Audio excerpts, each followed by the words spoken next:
Bu Rita itu masuknya ke dosen maksi ya.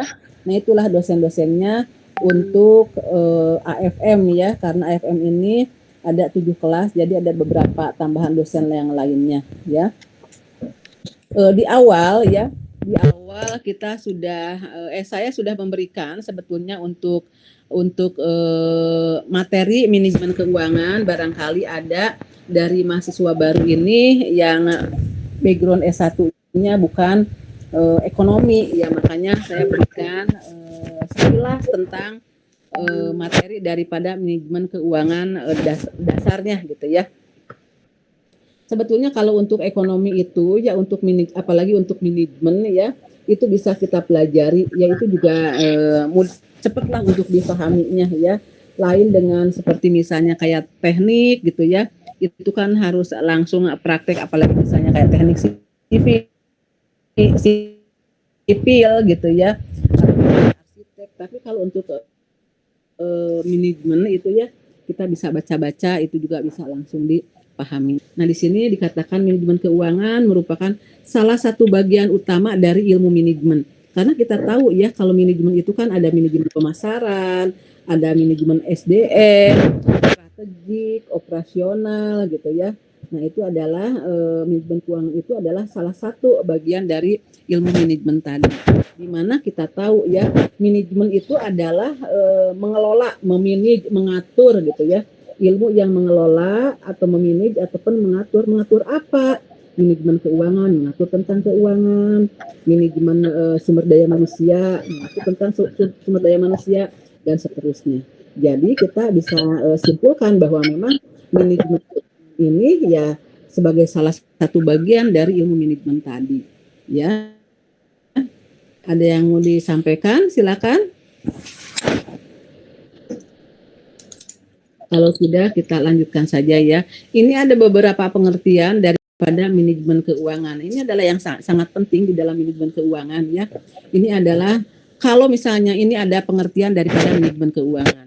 Tapi misalnya ada nih, Bu, saya kok pengertian manajemen keuangan ini bukan begitu, tapi menurut pendapat si A begini, itu sangat bagus sekali. Berarti mahasiswa ini adalah baca. Jadi tidak hanya dari modul saja, ya. Bisa saja misalnya di modul belum disampaikan ada pendapat-pendapat tentang teori-teori yang baru misalnya. Silakan tinggal ditambahkan saja di dalam modulnya. Nanti kita bisa diskusikan, ya. Bisa ditangkap maksudnya? Bisa, Bu. Ya, jadi ini pengertian manajemen keuangan ya, misalnya menurut Bambang Rianto, ini juga mungkin ya, menurut Bambang Rianto juga mungkin bisa ada lagi buku yang baru gitu ya. Pada saat saya bikin modul ini yang terbaru ini tahun sekian, tapi mungkin saja bisa ada yang lebih baru lagi, itu bisa ditambahkan sebagai referensi yang lainnya gitu ya. Nah, itu ya, supaya apa ya, mau membaca lah, karena nanti di dalam pembuatan jurnal juga pada intinya kita harus membaca jurnal-jurnal sebagai acuan gitu ya. Kenapa saya selalu membicarakan tentang jurnal? Karena nanti tuh yang akhirnya tujuan akhirnya juga mahasiswa itu harus membuat jurnal ataupun membuat tesis ya.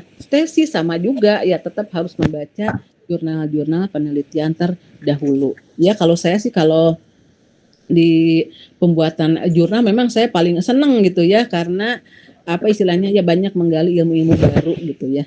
Nah, itu seperti itu ya. Nah, di sini dikatakan bahwa manajemen keuangan adalah Bang Rianto sekarang sudah profesor beliau ini ya, keseluruhan aktivitas perusahaan yang berhubungan dengan usaha mendapatkan dana yang diperlukan dengan biaya yang minimal dan syarat-syarat paling menguntungkan beserta usaha untuk menggunakan dana tersebut seefisien mungkin. Di sini selalu aja ditekankan ya, dari dulu itulah ya, selalu bagaimana sih menggunakan dana itu harus seefisien mungkin, tapi untuk mendapatkan produktivitas setinggi mungkin gitu ya. Kalau mengeluarkan dana inginnya paling kecil banget ya, tapi mendapatkan hasil selalu ingin paling tinggi. Nah, itu ya. Nah, jadi di sini adalah aktivitas perusahaan yang berhubungan dengan usaha mendapatkan dana Nah, ini dia ya, usaha mendapatkan dana. Dari pengertian usaha mendapatkan dana ini ada hal yang mau didiskusikan, terutama sekarang ya, banyak kaum milenial ya, eh, di dalam mendapatkan dana ini bukan hanya dari gaji. Nah, ya, karena kita tahu kalau dari gaji misalnya ya hanya dapat 1 bulan sekali atau 1 bulan 2 kali misalnya ya.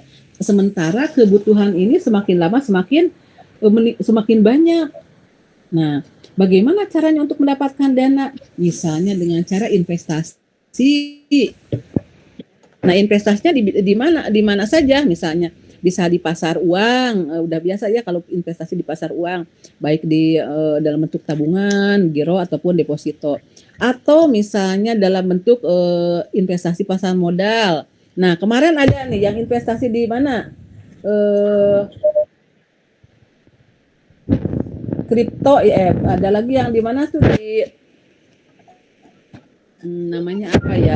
Ya ada yang kemarin adanya suku sukuk ya, kalau sukuk itu kan obligasi tapi dalam di syariah ya, itu bagus ya, dan itu juga relatif lebih aman ya dibandingkan dengan produk-produk pasar modal lainnya. Nah, sukuk ya itu juga bagus ya, di mana kita sebagai orang yang memiliki dana akan mendapatkan kupon ya.